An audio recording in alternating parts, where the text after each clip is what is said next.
Unshaken and anchored in truth, peace, and revelation, standing firm in truth. Today, I receive another message warning about floods, disasters, and the Lord's return, written to stir urgency and fear. But this time, I felt no disturbance in my spirit. I simply responded with truth. I am no longer alarmed by words meant to provoke fear because I know who I belong to. My heart is sealed in Christ, and my faith is not rooted in panic, but in peace. There was a time when messages like this would have triggered questions in me, maybe even concern, but now I see differently. They are reminders, not of doom, but of how deeply grounded I have become in God's truth. I no longer chase voices that cry, the end is near, because I walk daily with the one who holds both the beginning and the end. When I replied, I did not speak to convince, I spoke to confirm. I spoke from a place of confidence. Jesus is the Son of God. My life is surrendered to him. My name is written in the book of life. I will live in the new city of Jerusalem. Once you have that assurance, you don't need to argue or defend. You simply rest in the peace of knowing that you are already his. Discernment is a quiet strength.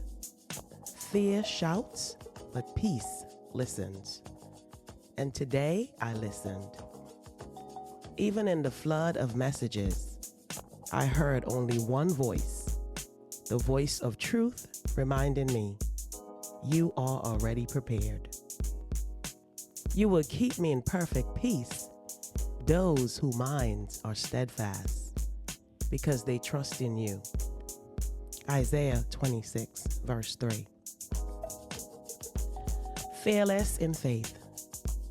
Maybe before I met Jesus at age 8, a message like that might have shaken me. But since that encounter, since the day I truly met him, fear no longer lives in me. I am not afraid of what is happening in the world. I am not afraid of sickness, death, or loss, because I have met the one who conquered death. Once you have encountered Jesus for yourself, not religion, not ritual, but Jesus himself, fear has no hold on you. I walk through the valley, but I do not tremble. I see destruction, but I do not despair, because I know the shepherd who leads me beside still waters, even when chaos surrounds me. I do not plead for healing or chase signs. I rest in God's will. Whether he heals or does not heal, whether he gives or takes away, I trust him completely. I have learned that peace does not come from what is happening around me. It comes from who lives within me. Even though I walk through the valley of the shadow of death, I will fear no evil, for God is with me. Psalms 23. So I declare, I will not be moved by fear. I will not be shaken by chaos, because I am hidden in Christ. And once you have truly met him, nothing in this world, not even death, can take that peace away. Nothing new under the sun. This morning, my son's words came back to me. He once said, "Mommy, the world has not changed. It is just that now, social media lets us see what's been happening all along." I did not understand it then, but now I do. What we see today, the violence, the deceit, the hatred, has been there since the beginning. Social media did not create evil.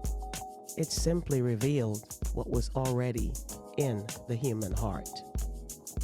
from slavery to war, from betrayal to greed. These are not new sins. They are all old spirits recycled through time.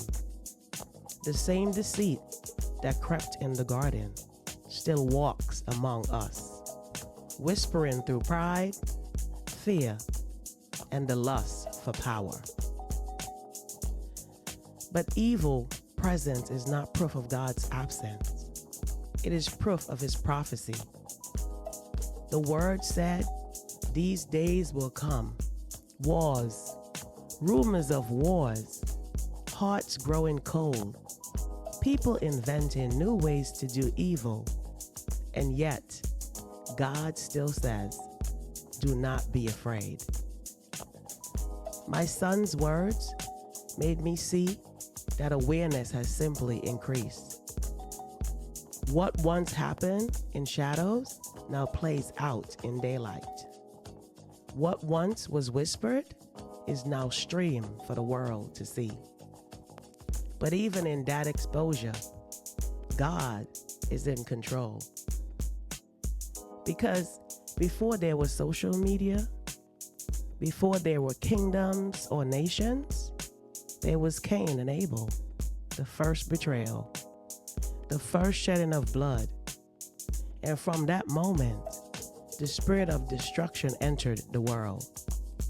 Yet even then, God's plan for redemption was already in motion. So no, I'm not surprised by what I see, and I'm certainly not afraid. The wheat and the tear must grow together until the harvest. Those who belong to God will stand firm, and those who do not belong to God will reveal their true root. It is all part of what must come to pass, and I rest knowing the outcome is already written. The things that had been, it is what which shall be, and that which is done is that which shall be done, and there is nothing new under the sun. Ecclesiastic 1 verse 9. If God calls me home, I will be ready. If he leaves me here a little longer, it is for purpose, not punishment. Because every shaking is designed to awaken, not destroy.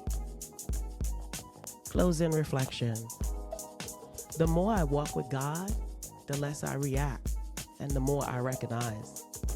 I recognize the pattern of his hand, the stillness of his peace, and the power of his truth. Today reminded me that I don't have to look for signs of his coming. I see his presence in every breath I take. I don't need to fear what is next. I'm already secure in his promise. I am unshaken, anchored in truth, and fearless in fate. And as the world trembles, I rest in knowing the battle is not mine. It belongs to the Lord. Peace, light, and love.